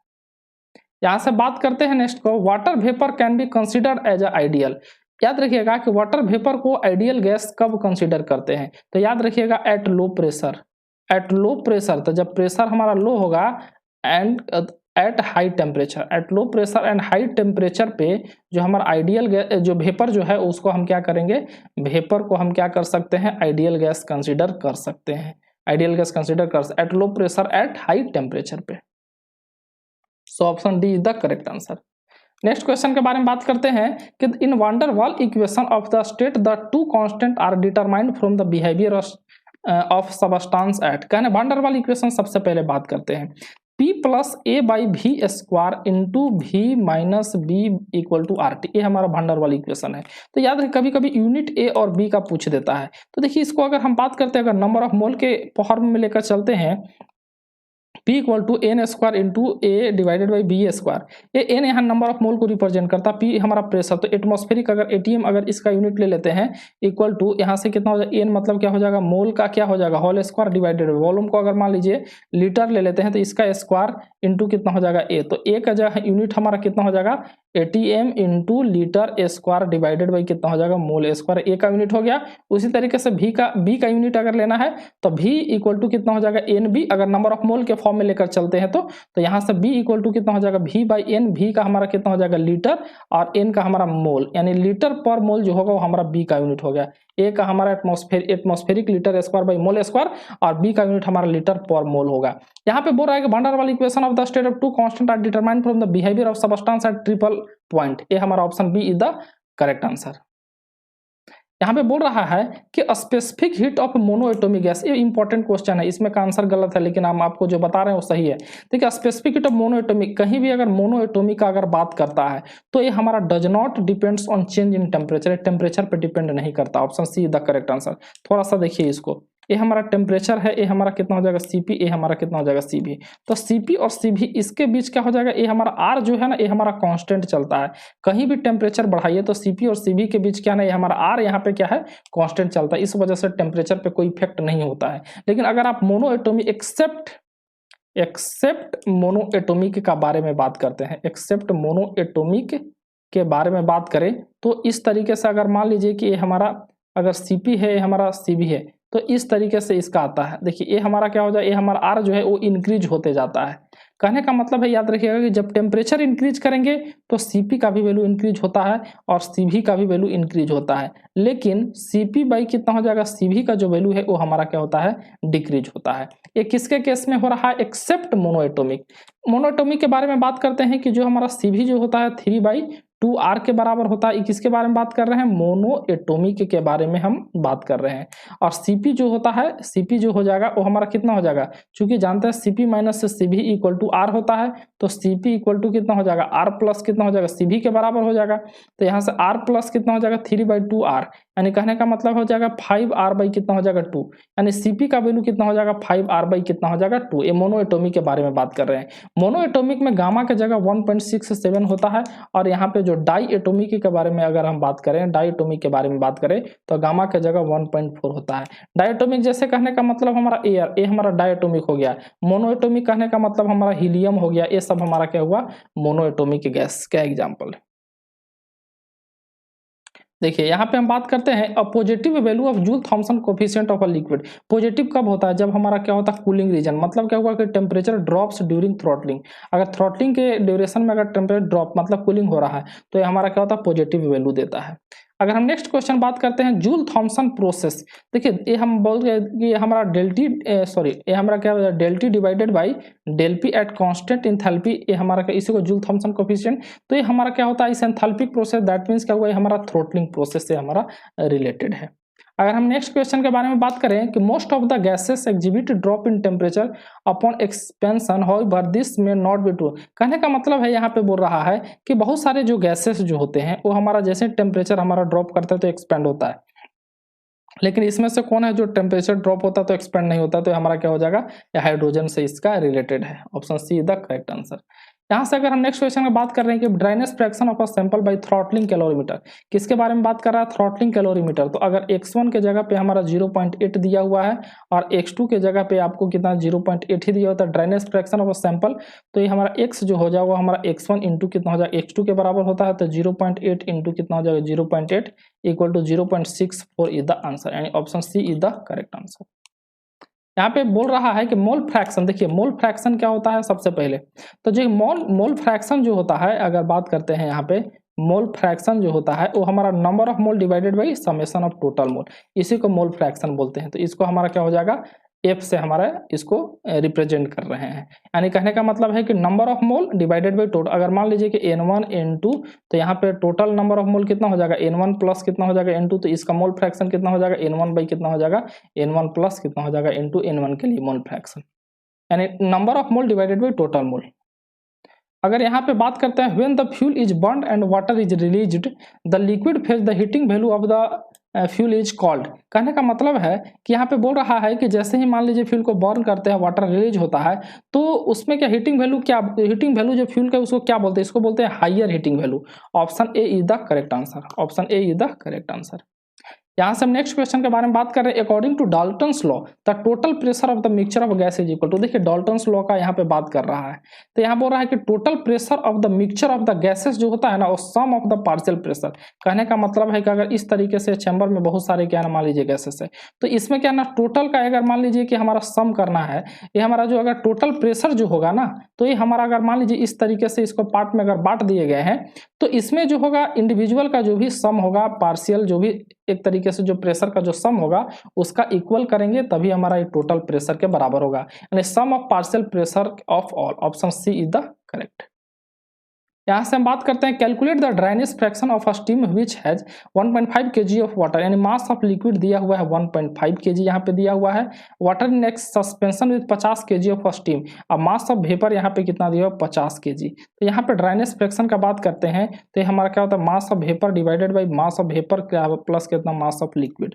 तो यहाँ से हम जब बात करेंगे तो 50 डिवाइडेड बाई कितना हो जाएगा 50 प्लस कितना हो जाएगा 1.5, दैट मीन्स 50 प्लस कितना हो जाएगा 51.5, यहाँ पे करेंगे तो 0.971 आएगा। आपको option A is the correct answer, A is the correct answer for this question. अगर हम नेक्स्ट क्वेश्चन के बारे में बात करते हैं कि the specific heat of an ideal gas depend on its, देखिए Q इक्वल टू कितना हो जाएगा M C delta T, okay तो C इक्वल टू कितना हो जाएगा Q बाई कितना हो जाएगा एम डेल्टा टी। तो जो स्पेसिफिक हीट जो है बेसिकली डिपेंड करता है टेम्परेचर पे, ये हमारा किस पे डिपेंड करता है टेम्परेचर पे। यहाँ पे बोला no liquid can exist as a liquid at, याद रखिएगा कोई भी लिक्विड हमारा किस पे लिक्विड में नहीं रह सकता है, तो याद रखिएगा जीरो प्रेशर पे, जीरो प्रेशर पे कोई भी लिक्विड नहीं रहता। देखिए हम बता रहे हैं ये हमारा जीरो प्रेशर का मतलब क्या हो रहा है एक तरीके से हमारा जीरो टेम्परेचर दैट मीन्स क्या हो रहा है कि जीरो प्रेशर मतलब क्या हो रहा है कि यहाँ पे कि कोई भी जो पार्टिकल जो है ना उसका मूवमेंट नहीं हो रहा है, पार्टिकल जब मूवमेंट नहीं हो रहा तो यहाँ पे काइनेटिक एनर्जी यहाँ पे क्या हो रहा है जीरो, जब काइनेटिक एनर्जी जब जीरो होगा तो लिक्विड नहीं वो हमारा क्या हो जाएगा सॉलिड बन जाएगा। तो यही बोल रहा है कि जीरो प्रेशर पे कोई भी लिक्विड नहीं रहता है। यहाँ पे बोल रहा है कि latent heat of vaporisation of water at critical point, याद रखिएगा यहाँ पे बोल रहा है। देखिए सबसे पहले लैटेंट हीट ऑफ वेपराइजेशन इसके बारे में बात करते हैं। अगर मान लीजिए इस तरीके से अगर हम इसको हम क्या बोलते हैं सेचुरेटेड लिक्विड, इसको हम क्या बोलते हैं सेचुरेटेड वेपर, इसको हम क्या बोलते हैं सेचुरेटेड लिक्विड और क्या बोलते हैं इसको सेचुरेटेड वेपर, सेचुरेटेड लिक्विड और इसको क्या बोलते हैं हम सेचुरेटेड वेपर।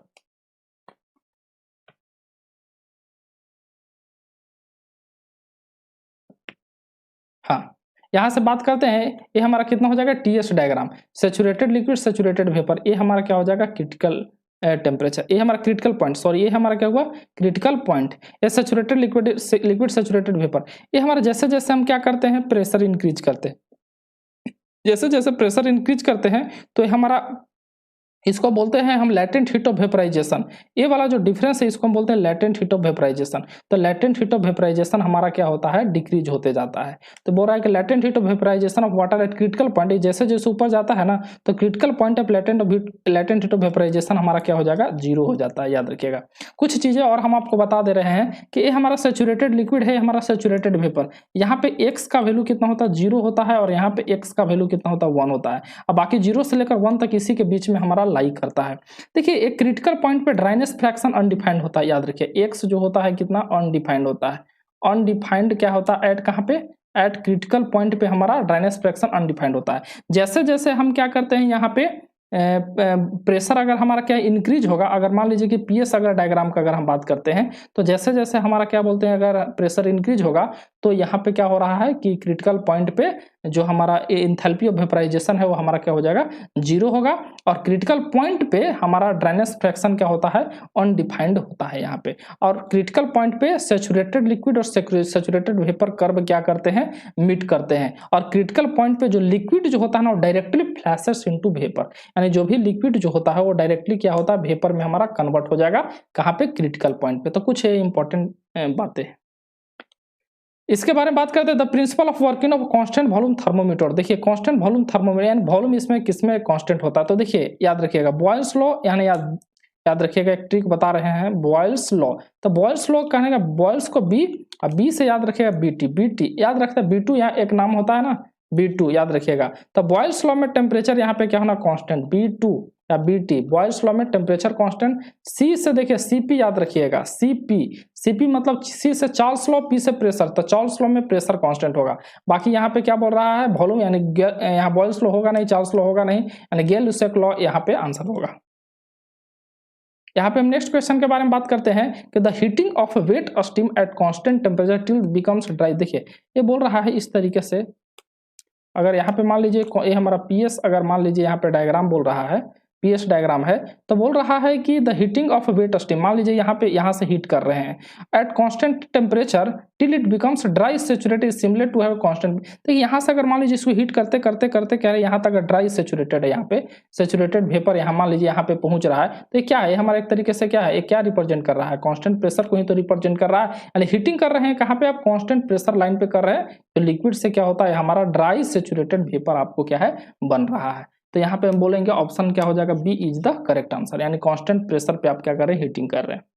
यहाँ पे बात करता है विथ इंक्रीज ऑफ क्या है ना प्रेशर, अगर मान लीजिए प्रेशर आप इंक्रीज करते हो तो इसमें देखिए द बॉइलिंग पॉइंट ऑफ, देखिए यहाँ पे चीज आपको क्या है ना बताएं कि अगर मान लीजिए यहाँ पे प्रेशर एंट्रोपी अगर आप डायग्राम के बारे में अगर आप बात करते हैं तो यहाँ से क्या हो जाएगा जैसे जैसे क्या है ना प्रेशर क्या है ना इंक्रीज करते हो तो इंथैल्पी ऑफ इवेपोरेशन क्या होता है हमारा डिक्रीज होता है। तो यहाँ पे देखिए क्या हो रहा है इंथैल्पी ऑफ इवेपोरेशन ये तो हमारा डिक्रीज होगा, ये भी होगा ऑप्शन, ये भी होगा।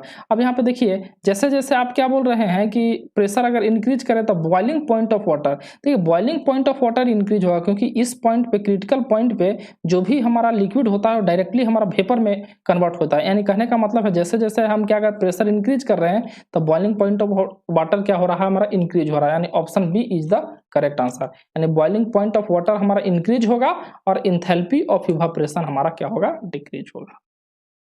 देखिए यहाँ पे बात कर रहे हैं कि द रेशियो ऑफ, याद रखिएगा पीवी डिवाइडेड बाई जो आरटी जो होता है उसको हम बोलते हैं जेड, मतलब क्या होता है कंप्रेसिबिलिटी फैक्टर बोलते हैं।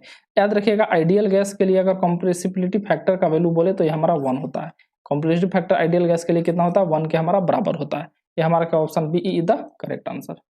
देखिए आइडियल गैस इक्वेशन में भी रिटन एज अ प्रेशर क्या है absolute pressure, specific volume, gravity gas T, absolute temperature M, mass of gas N, number of moles J, compressibility factor दे। देखिए आइडियल गैस के लिए याद रखिएगा कि पीवी इक्वल टू कितना हो जाएगा Z R T. Ideal gas के लिए जेड का वैल्यू 1 होता है, तो याद रखिएगा पीवी इक्वल टू कितना हो जाएगा आर टी। ऑप्शन कितना हो जाएगा D is the correct answer for this question. Next question के बारे में बात करते हैं कि जनरलाइज्ड कंप्रेसिबिलिटी चार्ट। देखिए कंप्रेसिबिलिटी चार्ट के बारे में हमको बात कर रहा है, तो देखिए या जेड और क्या बोलते हैं एक रिड्यूस्ड प्रेशर के बीच में ही हमारा होता है। इस तरीके से हमारा क्या होता है चार्ट होता है। ये T1 है, ये हमारा T2, तो यहाँ पे T1 जो है हमारा एक तरीके से ग्रेटर देन क्या है ना T2। तो जो कंप्रेसिबिलिटी चार्ट जो होता है वो कंप्रेसिबिलिटी फैक्टर और रिड्यूस्ड प्रेशर के बीच में यहाँ पे ड्रॉ किया जाता है। यहाँ पे बोल रहा है कि super heated vapour behaves approximately as a gas के जैसा ये सुपर हीटेड वेपर हमारा बिहेव करता है। नेक्स्ट क्वेश्चन के बारे में बोल रहे हैं RMS value of hydrogen gas at NTP पे कितना होगा। तो इसका आप याद रखिएगा 1839 मीटर पर सेकंड। कैसे आता है देखिए, ये वेलोसिटी के आरएमएस वेलोसिटी के बारे में बात करता है। आरएमएस वेलोसिटी जो होता है √3 RT डिवाइडेड बाई कितना होता है m होता है। r के जगह पे यहाँ पे क्या हो जाएगा 8.314 किलो जूल पर मोल केल्विन, ये हमारा हो गया। टेम्परेचर यहाँ पे 273 केल्विन होता है और मास यहाँ पे कितना हो जाएगा 2 × 10⁻³ यहाँ से कितना हो जाएगा यहाँ पे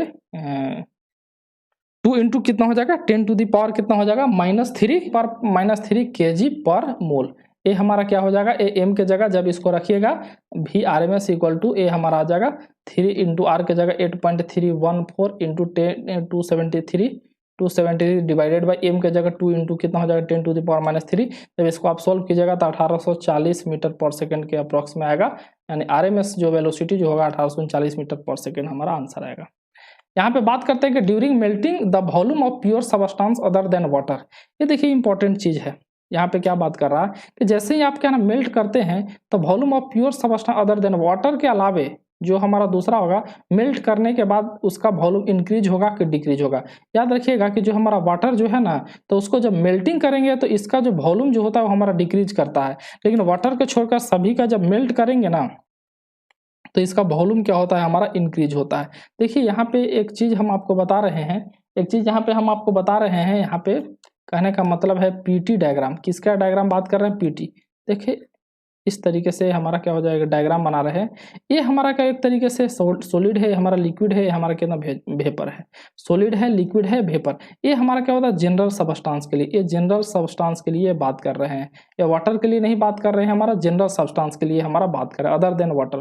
तो अगर यहाँ पे अगर मान लीजिए कि यहाँ पे अगर स्लोप इसका देखें ना तो ये हमारा कितना हो जाएगा थीटा, और थीटा जो है लेस देन कितना हो जाएगा 90 डिग्री। तो अगर हम यहाँ पे बात करते हैं डेल पी बाई कितना हो जाएगा डेल टी, तो इसका स्लोप जो है हमेशा क्या होता है पॉजिटिव, क्योंकि टेन थीटा हमारा 90 से अगर कम में यानी कहने का फर्स्ट क्वाड्रेंट में टेन थीटा जो होता है हमारा पॉजिटिव होता है, तो इसका जो स्लोप जो होता है हमारा पॉजिटिव। ये पॉजिटिव का कहने का मतलब क्या है कि अगर सॉलिड से अगर लिक्विड है तो ये हमारा एक्सपेंड करेगा, और अगर लिक्विड से सॉलिड है तो ये हमारा कॉन्ट्रैक्ट करेगा। लेकिन अगर वाटर के केस में अगर आप बनाते हैं तो प्रेशर और क्या बोलते हैं टेम्परेचर के बीच डायग्राम, तो देखिए कुछ इस तरीके से हमारा आता है। हमारा सॉलिड है, लिक्विड है, हमारा वेपर है। तो अगर इसको अगर आप यहाँ पे बनाते हैं तो ये जो थीटा जो है 90 डिग्री से हमारा बड़ा हो जाता है।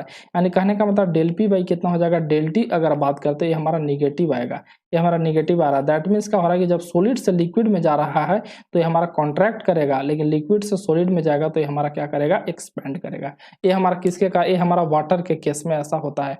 तो आपको याद रखिएगा कि जो स्लोप जो होता है हमारा स्लोप हमारा निगेटिव होता है किसके केस में, वाटर के केस में, लेकिन जो भी जनरल सबस्टेंस है उसमें स्लोप क्या होता है हमारा पॉजिटिव होता है। यहाँ से हम बात करते हैं कि the temperature of an ideal gas always decreases. कहने का मतलब है कि यहाँ पे बात करते हैं ये अगर इस तरीके से ऑटो साइकिल का बात करते हैं 1 2 3 4, तो इसमें क्या होता है टेम्परेचर हमारा क्या होता है ऑलवेज क्या होता है हमारा डिक्रीज ही करता है। टेम्परेचर क्या होता है हमारा ऑलवेज डिक्रीज करता है किसके केस में, आइसेंट्रोपिक। यानी कहने का मतलब है रिवर्सिबल एडियाबेटिक प्रोसेस में हमारा टेम्परेचर जो होता है हमेशा क्या होता है हमारा डिक्रीज ही करता है। चलिए नेक्स्ट क्वेश्चन के बारे में बात करते हैं। On Mollier diagram slope of an आइसोएचएस डायग्राम, देखिए याद रखिएगा T D S equal to कितना हो जाएगा डी यू प्लस कितना हो जाएगा पी डी भी, और यहाँ से देखिए T D S equal to कितना हो जाएगा डी एच माइनस कितना हो जाएगा वी डी पी। इसके बारे में बात कर रहे हैं। तो यहाँ पे अगर मान लीजिए प्रेशर कांस्टेंट है तो खत्म है, तो यहाँ से टी डी एस जो है वो हमारा डी एच के बराबर है, तो यहाँ से डी एच डिवाइडेड बाई कितना हो जाएगा डी एस इक्वल टू कितना हो जाएगा टी। और यही जो एच एस डायग्राम है इसी को तो मूलियर डायग्राम बोलते हैं, इसी को हम क्या बोलते हैं मूलियर डायग्राम यहाँ पे बोलते हैं। और del H by D S जो होता है वो हमारा टी के बराबर होता है। Option C is the correct answer.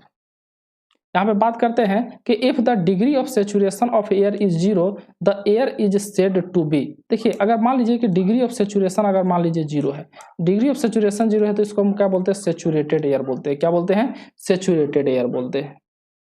Option next question बात करें, for achieving the cooling effect by Joule Kelvin expansion the initial temperature of a gas must be below the क्या मैक्सिमम इन्वर्जन टेम्परेचर के क्या होना चाहिए, below होना चाहिए।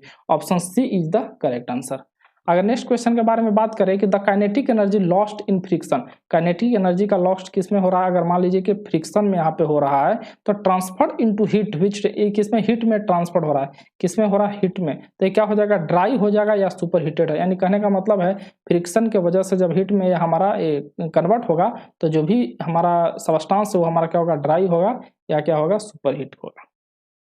यहाँ पे बात करते हैं which one of the following substance has constant specific heat, वही बोल रहा है यहाँ पे सीपी या सीबी ये हमारा क्या होना चाहिए, कांस्टेंट होना चाहिए। ठीक है, ऑफ ऑल प्रेशर एंड क्या ना टेम्परेचर, यानी इसमें वेरिएशन प्रेशर पे कीजिए चाहे टेम्परेचर पे कीजिए, लेकिन सीपी और सीबी कांस्टेंट, ये मोनो एटॉमिक के लिए बात कर रहा है। Option A is the correct answer.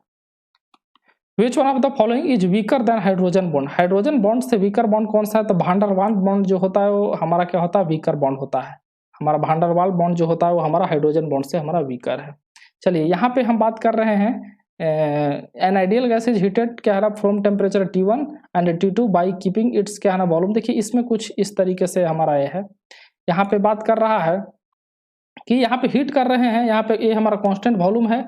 उसका बाद an ideal gas is heated from temperature T1 to T2 by keeping its volume, that means अगर मान लीजिए यहाँ पे T1 टेम्परेचर है, ये हमारा कितना हो जाएगा, T2 है।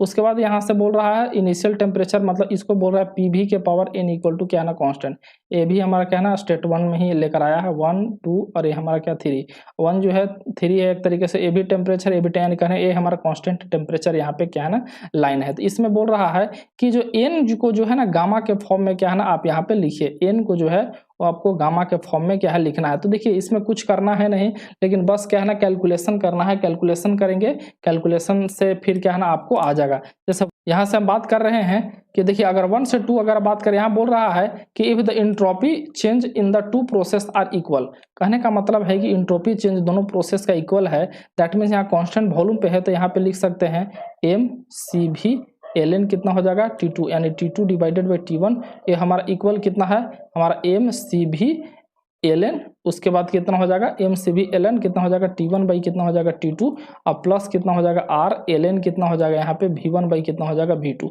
बस इसको और कुछ नहीं करना है।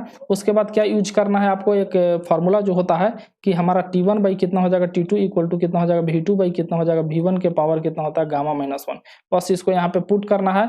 जब आप क्या है ना सॉल्व कीजिएगा तो आपको n इक्वल टू कितना हो जाएगा गामा +1 बाई कितना हो जाएगा 2, ये हमारा आ जाएगा, यानी option A is the correct answer for this question. Which one of the following parameter is significant to a certain chemical equilibrium, देखिए केमिकल इक्विलिब्रियम के लिए गिब्स फंक्शन जो है ना इसको हम क्या करते हैं, एक तरीके से हमारा पैरामीटर है जो केमिकल इक्विलिब्रियम को क्या करता है, सिग्निफिकेंट असर्टेन करता है। यहाँ पे बात करते हैं कि constant pressure lines in the superheated region of the Mollier diagram. देखिए याद रखिए अगर मान लीजिए कि हमारा क्या इस तरीके से क्या ना, अगर हमारा मूलियर डायग्राम है, एचएस डायग्राम क्या होता है, हमारा एचएस डायग्राम क्या होता है, इसको हम मूलियर डायग्राम बोलते हैं। तो इसमें जो हमारा कांस्टेंट प्रेशर लाइन जो होता है डाइवर्ज करता है, याद रखिएगा, और डाइवर्ज करता है दैट मीन्स क्या वो इसका स्लोप जो होता है हमारा क्या होता है, पॉजिटिव स्लोप देता है। अगर हम बात करते हैं कि the slope of an isobar on HS coordinate is equal to the absolute saturation temperature at that pressure, option D is the correct answer for this question.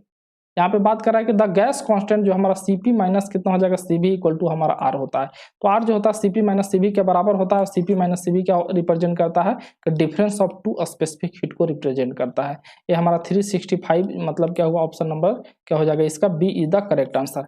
दोस्तों इसी के साथ क्या है हमारा ये थर्मोडायनेमिक्स का जो हमारा जो इम्पोर्टेंट क्वेश्चन जो था वो हमारा खत्म होता है, और फिर से हम नेक्स्ट सब्जेक्ट क्या है ना आपके साथ क्या है ना डिस्कस करेंगे।